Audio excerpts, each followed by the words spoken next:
tá grande também, mas avisa aí que eu corto. Na verdade, eu fiz a apresentação, depois uma série de casos, que eu acho que não vai dar tempo a série de casos, que era bem interessante, mas se der tempo eu vou correr. Vamos ver. Começa aí. André tinha me feito essa pergunta, agora não estava aí.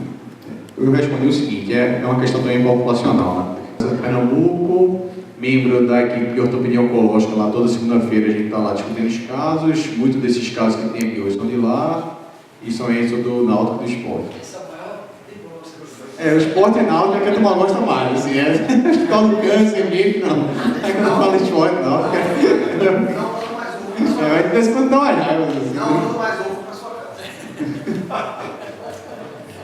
Beleza? A aula de hoje é sobre lesão condral, assim, eu acho que o desafio aqui é interessar todo mundo, né, porque acho que é um grande interesse para quem trabalha na área, né, talvez tenha algumas pessoas aqui que não trabalham diretamente na área, mas, assim, para quem trabalha na área é um dos grandes dilemas, assim, porque dá dilema de quando biopsiar, quando não biopsiar, e também o tratamento pós-biópsia é um tratamento polêmico a depender do resultado, assim, é um grande debate.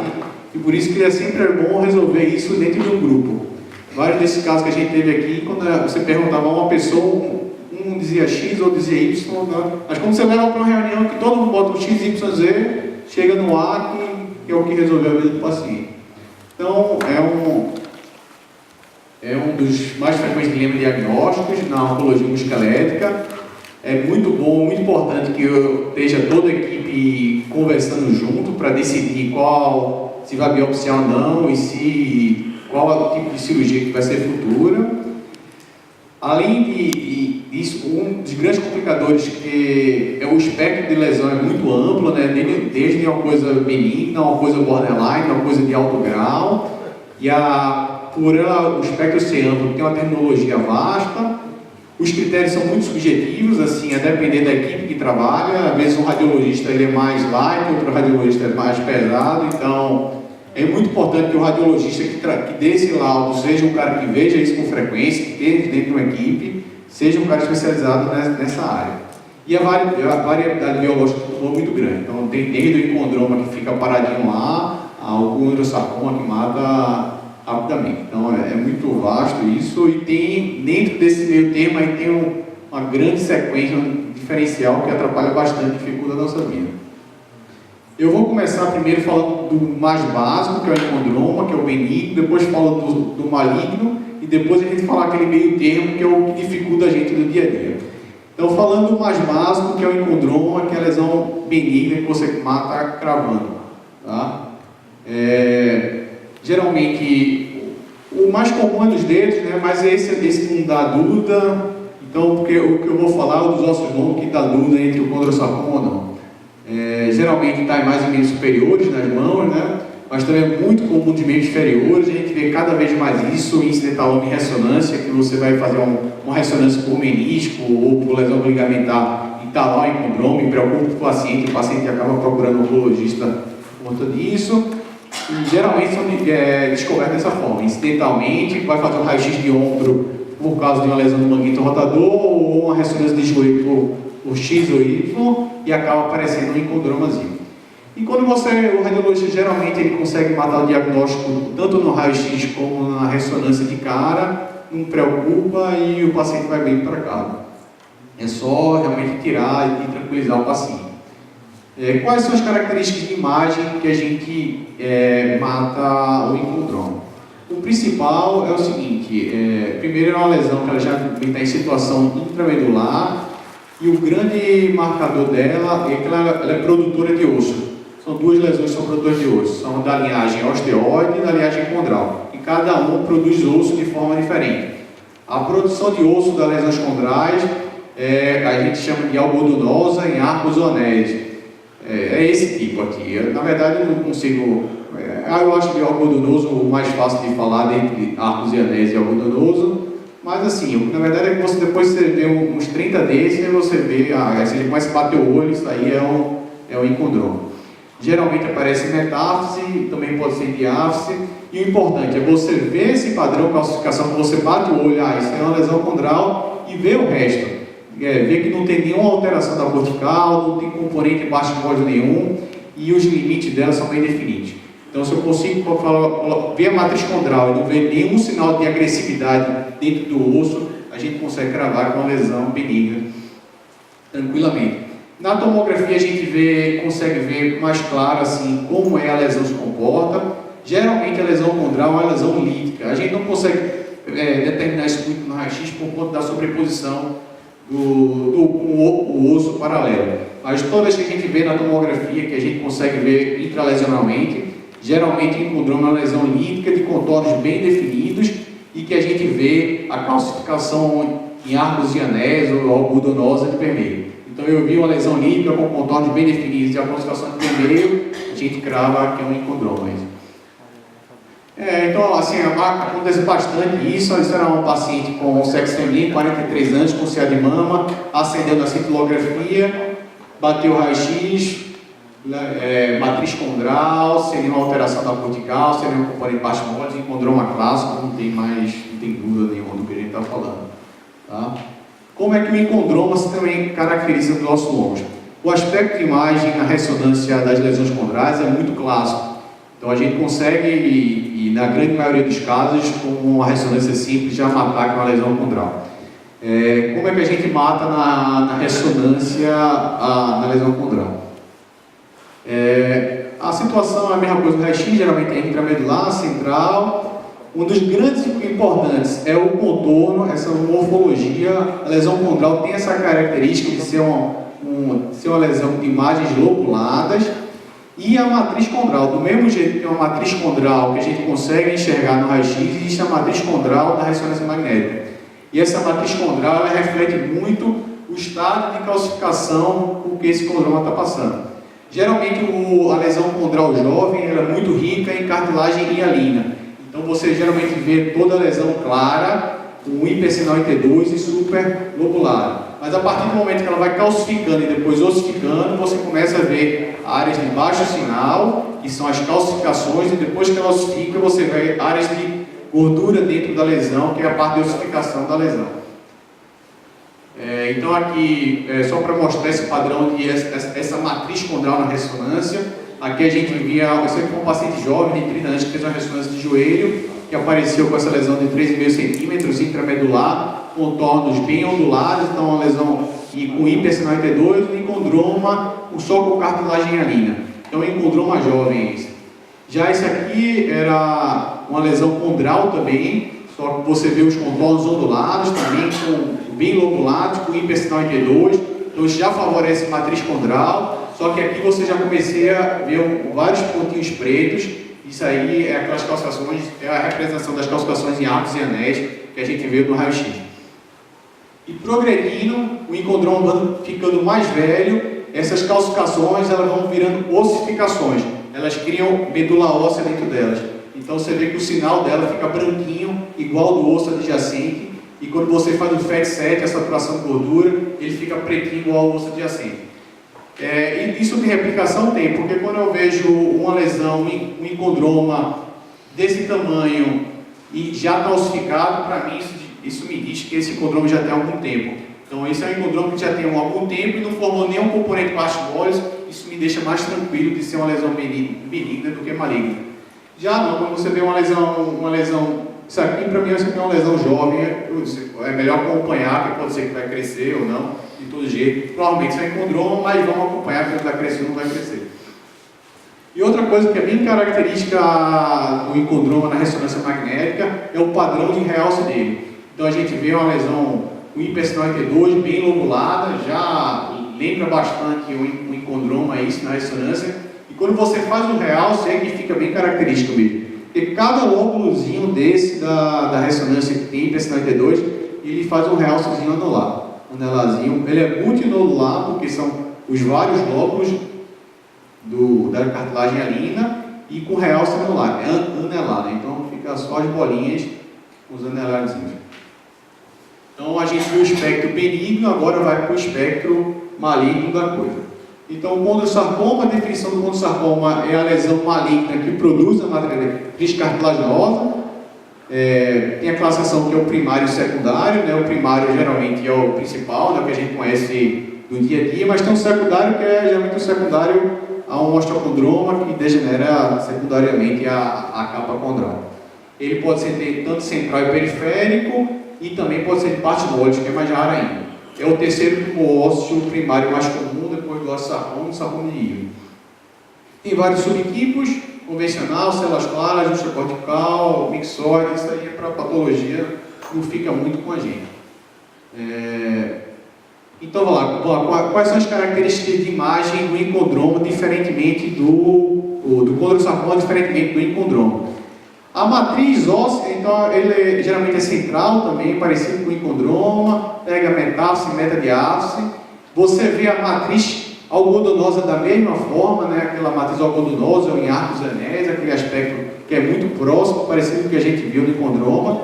Só que o grande diferencial são as alterações corticais que a gente vê. A gente vê primeiro uma mal definição das suas periferias e as alterações corticais. Aqui a gente vê uma área clara de estrutura da cortical, um componente de parte mole, assim, acho que não sei se dá para ver direito, mas tem um componente de parte mole anterior aqui também. A gente vê um aumento de intensidade anterior. Então isso já diz claro que isso aqui é uma lesão condral, porque eu vejo a matriz calcicada do tipo condral, mas é uma lesão agressiva, porque tem alterações corticais, especialmente da cortical, com área de rotura e componente de parte mole.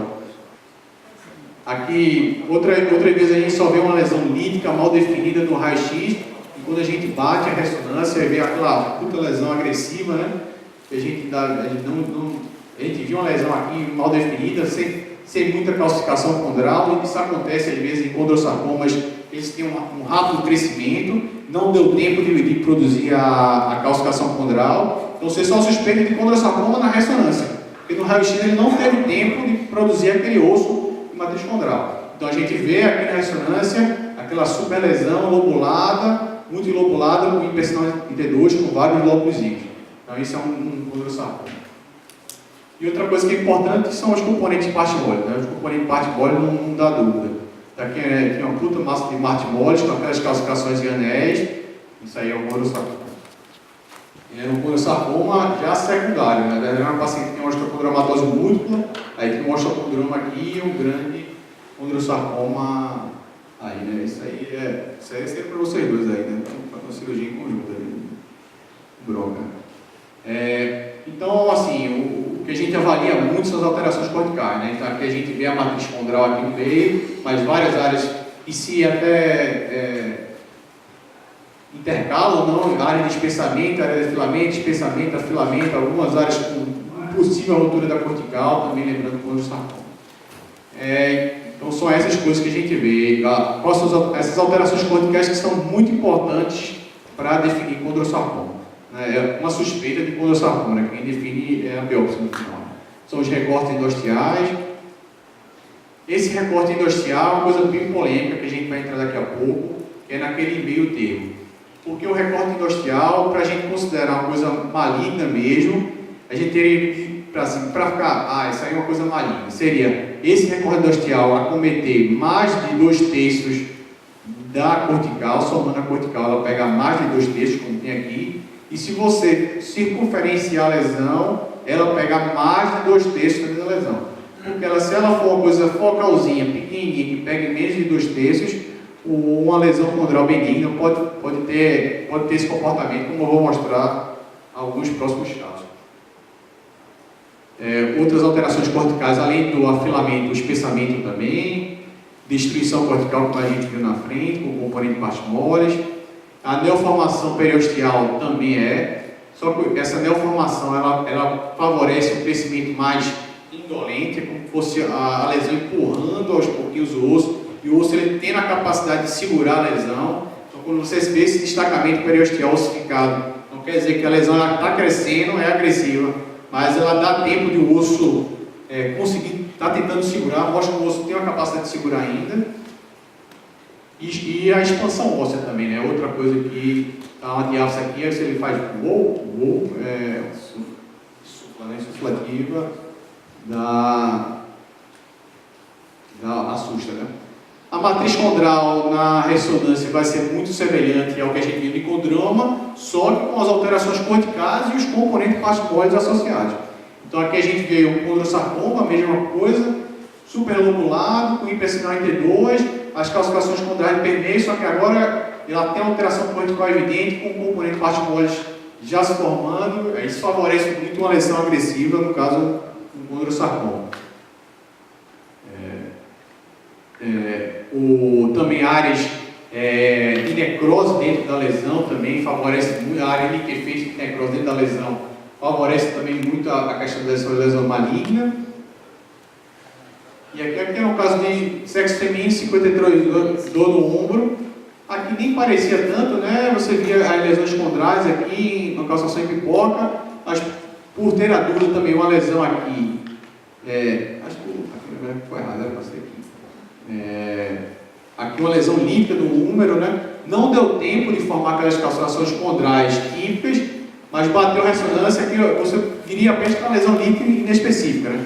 Mas quando foi para a ressonância, a gente viu aquele padrão lobulado, né, com IPS92, com vários lóbulozinhos, lembrando bastante lesão de linhagem condral, só que aqui tinha várias áreas de afilamento condral, ou afilamento da cortical, com mais de 2/3, e quando fazia o pós-contraste, tinha uma área de necrose grande. Então, sugeria bastante um condrosarcoma pela questão do afilamento cortical e das áreas de necrose de permeio. E outra coisa que é definidora, que é a coisa principal de todas, dentre todas que eu falei, a principal é ter componente partimônio. A partir do momento que tem uma lesão óssea que tem componente partimônio, isso aí é uma lesão agressiva, não tem dúvida disso, né? Então aqui a gente vê uma grande lesão óssea, né, também muito lobulada, IPS92, vários lóbulos, com várias calcificações, com aquele padrão gorduroso de calcificação intralesional. E aqui o principal que se destaca é o componente partimônio que invadiu anteriormente. Então isso aí deve ser um condrosarcoma. Então assim, tem um espectro do benigno para um lado, o espectro do maligno no outro, só que tem aquela, fica no meio termo. E o grande dificultador desse meio termo é porque quando você biopsia, a biópsia vem em condroma barra condrosarcoma. É clássico isso. Então assim, a questão começa antes da biópsia, porque a gente tem que definir antes, será que esse paciente ele merece tratamento ou não? Porque se eu biopsiar, vai vir condrosarcoma. E se vier condrosarcoma, para o paciente ele doida, ele vai querer tratamento. Então, se eu biopsiar e der condrosarcoma grau 1, fatalmente tratamento. Então, assim, toda a questão começa, será que eu vou biopsiar ou não vou biopsiar? É uma lesão que merece biópsia ou não? Porque você tem certeza. Biópsia vai dar em condroma barra condrosarcoma de grau 1. Isso é uma polêmica gigante. Eu vou botar o que a literatura fala. Eu às vezes tenho a minha experiência do endoscópio do câncer, que é até um pouco, às vezes, um pouco diferente. E eu acho que ninguém é dono da verdade, na verdade, nesse tópico, principalmente que sarcoma, ninguém é dono da verdade, né? A grande verdade. Acho que todos os subtipos são lesões raras, ninguém tem uma casuística gigante, mesmo em centros grandes. Então, assim, tem muito. A literatura não consegue ser muito rica em detalhes aí. Você está apontando isso aqui e tal, isso aqui. Porque conta muito a experiência de quem está no dia a dia tratando a lesão. O que a literatura fala são aquelas erosões endostiais. Se for mais de 2/3 da erosão, ou mais de 2/3 da cortical, ela conta bastante. Esse caso aqui foi um caso que fez uma ressonância de ombro, por conta da lesão do manguito rotador, apareceu essa lesão. A gente via que a maior parte da lesão, já estourou. A maior parte da lesão era uma lesão já ossificada, foi aquela que eu mostrei no começo, então ela tem uma matriz condral já de longo tempo, só tem um focozinho. A gente decidiu nem biopsiar, foi acompanhando há 3 anos e também. Outro caso aqui, que era uma lesão condral grande, puxa vida, só tem uma erosãozinha pequena. Vale a pena biopsiar essa lesão? Não vale. Fica aquela discussão, né? Outro caso também, outro condrosarcoma, tem um foquinho que é recorte endostial. Vale a pena biopsiar ou não vale? Esse é o grande dilema do nosso dia a dia. E também quando tem umas áreas, essa tem uma área maior, mas quando tem uma área pequenininha de liquefação, de necrose, eu valorizo essa área ou não valorizo? Uma coisa que é importante, que a gente sempre fala que dor é uma coisa que toca muito, mas na verdade dor é muito inespecífico, porque várias vezes você tem uma lesão no ombro, no joelho, o cara tem uma artrose, tem uma lesão do manguito, como é que você vai saber se a dor é da lesão do manguito ou a dor do condrosarcoma? Você não tem como dizer, então você não tem como contar, pulando a palavra dor, Então acontece isso, né? Tem esses tumores de borderline, fica nesse meio termo, e a gente tem que resolver no dia a dia. A literatura é vasta, fica chamando, cada centro chama de uma forma diferente. Tem o condrossarcoma 1/2, encondroma típico, encondroma celular, encondroma ativo, encondroma agressivo e low grade. Aí estava todo mundo chamando, cada um chamava do seu jeito, no final ficou tudo tumor cartilaginoso borderline. Na classificação da RUNA ficou tumor cartilaginoso atípico, /condrossarcoma grau 1, uma lesão intermediária localmente agressiva. Eu acho que o principal eu já falei, eu não vou tomar mais muito tempo de vocês, não. O tratamento eu não vou nem me meter. Obrigado.